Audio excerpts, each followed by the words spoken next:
We've all been transported to worlds beyond our wildest imagination with books. But books are also a great vehicle to get together and exchange ideas. Welcome to Books du Jour. Come and join our authors at the table.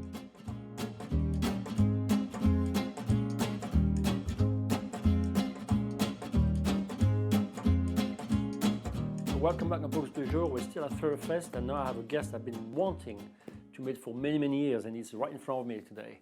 Steve Martini, with us, Trader of Secrets, about a couple of years old, but you've been more engaged. I mean, you tell me you retired. You took a hiatus. A brief respite.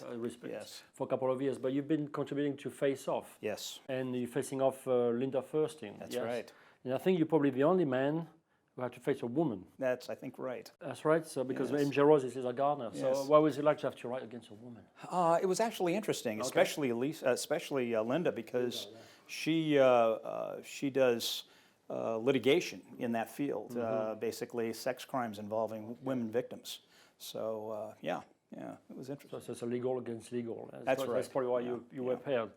I mean, you had a long trajectory. I don't even know how to get started because there's so much I can ask you. You know. That's true. But let's talk about having a life. Okay. Yeah? Yes. Taking a break from writing, maybe Yes. the other way around. Yes. Why was that necessary? I wanted to do some things before I pass on. I wanted to do some traveling. Okay. So I spend a good deal of my time now in Southeast Asia and Thailand. Okay. And I still maintain a house in Bellingham, Washington, northern Washington State. Okay, so And, Washington is not in Thailand, but I'm yeah. glad you say that. Okay. Yeah. So you have a house On the there West as well? Coast. Yeah, I have a house, and I have a condominium that I lease in Thailand, so I spend some time Were you there. in Thailand during the Phuket accidents? The tsunami? No. That was. I've been going there for about 5 years now. Okay, so it was before that. Yeah. Is there still any sequels? You can still tell that happens? It's actually the Phuket area, from what I'm told, is all new. Okay. There was nothing; it was all wiped out. So it was urban renewal, Urban renewal, by okay. water. The Yeah, American with a quarter of a million dead people. Yeah. I'm always assuming that you want to travel, and then years on Thailand that did it for you. Yeah, and I also drew color for one of my that book has scenes in Thailand in it. This yes, one, Trader of Secrets, Secrets. Yeah. So I do draw in color from that area to some extent for the books. They've become more international. My earlier books were basically set in the courtroom, and they were Paul Madriani's. Paul Madriani, and they were legal, technical thrillers, basically in the courtroom.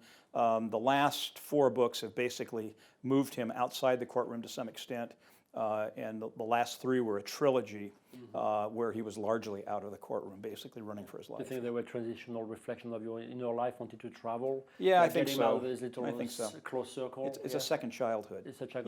Well, we're all child at heart. Isn't That's it? right. Yes. Yes. So what's happening to Paul? I mean, he's in the closet, he's banging on the door, and he wants to come out. Or Yeah, what? he's getting older, like I am, and he's aged. He's His getting daughter, old, yes. he had a young daughter when the series started, and now she's an adult, and she's in the middle of some of these stories with him.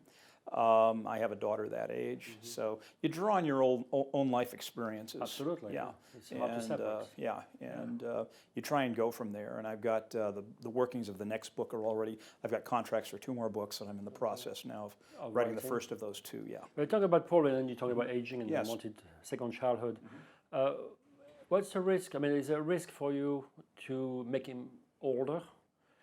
Are you losing the audience? Are you not capturing your audience? Or I don't. How does that work? You try and do it with a little sleight of hand. Okay. I mean, he's still active enough and young enough to be able to run. Yeah. Okay. So you have your people who know him, follow him. Yes. Okay. Yeah. And it's to me, it's a little troubling when you read a series that's 40 years old, as some of the earlier authors have done, and the guy's still in his 20s, and he's always going to be in his 20s. Like Sherlock. Yeah, sure, that's right. You never age. They never age. James Bond. Yeah, but it's difficult when you have supporting characters in a story and they've aged. The children who have grown up. That's right. Obviously, the father has to be older. Logically. But so It's we fiction, still we we still all get around. People can chase us. We can get involved in adventures. I was telling people today. I've had the nearest I've been to murders have been in the last 2 years. Real murders. That one occurred in an apartment directly next door to us. Really? Yeah, in Thailand. So yeah. And do you live in a sort of a tourist or foreign residential area? It's an upscale area. It's an upscale okay. apartment complex, and an individual came in for a 6-week vacation from New Zealand, and got himself stabbed to death. Stabbed 22 times and had his 22 throat cut. times? Yeah. And no one knows who did it? Or? Oh no, they No, caught the culprit. the guy. They caught the individual, and he's been tried, sentenced, and he's doing time now. And then was it like someone from New Zealand as well, or someone who came over? No, he was a Thai citizen. Yeah, Thai citizen. Thai citizen. Yeah, but it happens, you know. So real things like that do happen. I didn't include that in the book, but I have extensive notes on what happened immediately afterwards. We were among the people that found the body. So yeah, it's it does happen. A real life experience means That's fiction right. is not Yeah, stopping. yeah. Yeah. You know, I find it interesting that you spend time in Thailand because the world is going global. Yes. It's a very different world from Paul's thoughts, right? How is that impacting your writing? Because you don't desire to go more international, I suppose. Yeah, yes? you tend to try and draw on cultural things that you learn. I haven't learned the Thai language; it's very difficult. Well, we're not expecting you to, but yes, but you do try and draw on cultural distinctions and bring in color. You try and deal, for example, with the Thai police in a very realistic fashion. They're very efficient. They get the job done. They usually catch the culprit in short order. Not too many people get away from them that I've seen.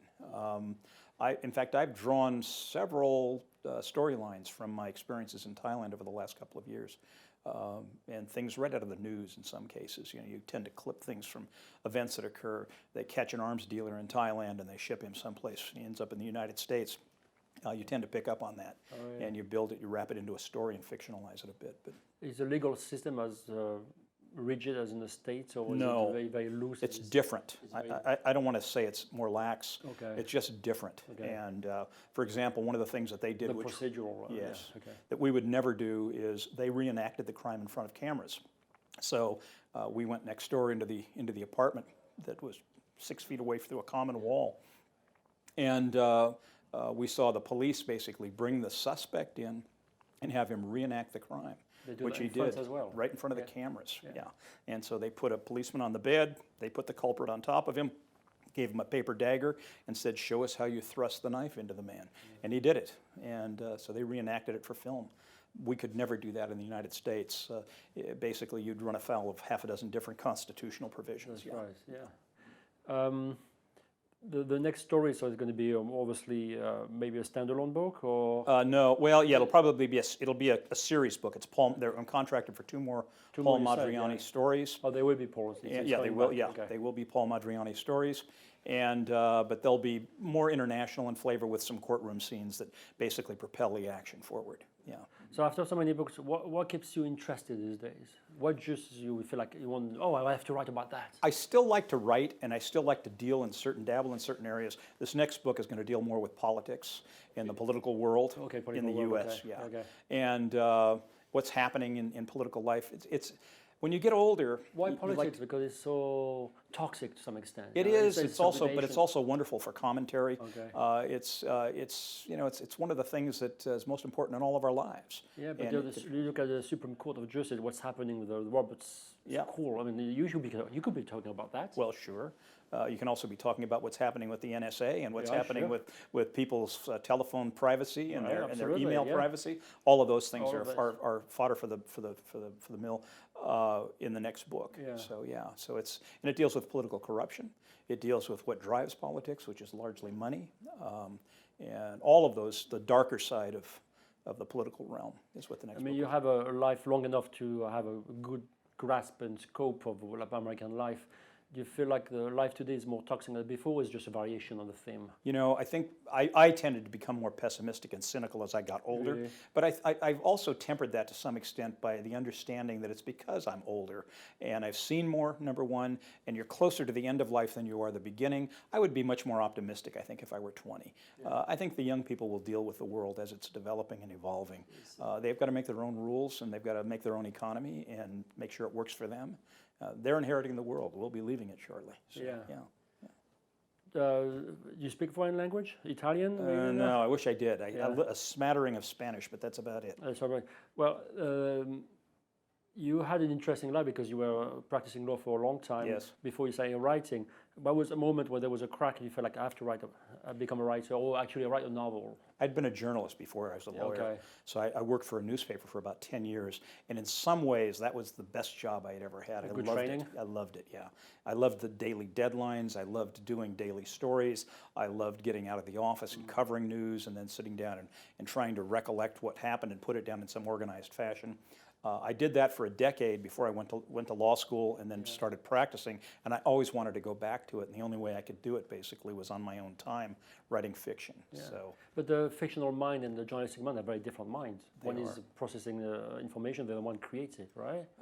yes, that's true, but it's more creative, okay, certainly. But you're also dealing with dialogue. Whenever you write news stories, you're always dealing with dialogue. You want to get the quote, you want to get it right, and you want to get it in the way in which human patter takes place in terms of the way people talk, okay?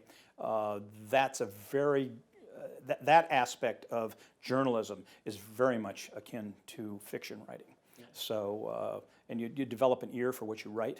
Okay. Of course, I have the experience. And a voice. You know, you have a voice when you're a newspaper reporter. Every journalist I know, you can usually tell, especially a columnist, you can usually tell who's written that article before you ever see a byline, if you know them. And yet you became a lawyer and did litigation. I did. Yeah. I did. I didn't enjoy it that much. Yeah, but obviously, so you went diverted back. Yeah, I did. Let's talk back about Paul. So he's Okay. meeting Linda's character. Yes. What's the name of Linda's character? Now you're gonna get me. Yeah. So Alex. So what's the story? They meet in a bar and have Well, a good drink? And, no. Actually, they meet in a seminar in New York, and a crime writing seminar? actually, it's a legal seminar. Okay, Yeah, there are okay. two Oh, lawyers that's right, meeting in a lawyers, seminar, that's and they go tooth and tongue over. They get in an argument over sex crimes and the way males are portrayed in sex crimes. And Paul's trying to play the defender, she's playing the prosecutor, so they go toe to toe. And what it deals basically with it's a mystery. Okay, it doesn't deal in the courtroom. Okay. It leaves that venue very quickly. Even and there you have to move yeah, out it of comes it. into the events around Benghazi. Okay, so it deals with for a good period of time after the embassy facility in Benghazi was torched. It lay open, and there were rumors and news stories that there were confidential documents and other things that were at that location that were not sealed. Yeah, and that people had access to those materials. Is that a true story, or is That is true. Okay. That is true. That actually happened. But I fictionalized the events. Okay. And it deals with that aspect of what might have been found at that location, which was fictionalized, and also the Arab Spring and what occurred when the museum in Cairo was raided at one point, and several items, several items were lost, artifacts were lost, and some were damaged. And so it dabbles in that area, and it plays the what if game. What if this happened? What if that happened? And it basically, Surfing the Panther basically is a piece of art that was in the museum. It was an artifact from Tut's tomb, and it was damaged during that period of time. But I deal with what would have happened. How do we know that that's the original? It was damaged. It could be a copy somebody left behind. Maybe they took the original with them. So I play with all of that in the fiction realm. Yeah. Do you think there's a real danger about losing our past? Losing our past? Yeah, or the artifact of the past? Yeah, I think there's always that danger. I mean, I'm very much a student of history. I love history. And I asked a question because when the Taliban took power in Afghanistan, they they blew up. They blew all the monuments. Yeah, they did. Yeah. The Buddhist monuments, many of them were destroyed. And that pains me greatly. You can't recover that. It's gone. It's a cultural treasure, for certain peoples. But it's for all of us. It's a treasure of history. And once it's lost, you can never get it back. So those kinds of things do bother me, and they're also good material for books. Absolutely, someone who's creative and a litigator. Yes. Well, Steve Martini, thank you for being with us. Well, thank you for having me. I just want to show Face Off Again, which is the most current venture. Yes. And we look forward to the next book. Do you have a title yet? Very good. A date? Mortal Spin. Mortal Spin. Mortal Spin is the working title. 2017, 16? No, it'll be probably 2015. Thank you very much for being with us. Okay. Good. Thank you very much.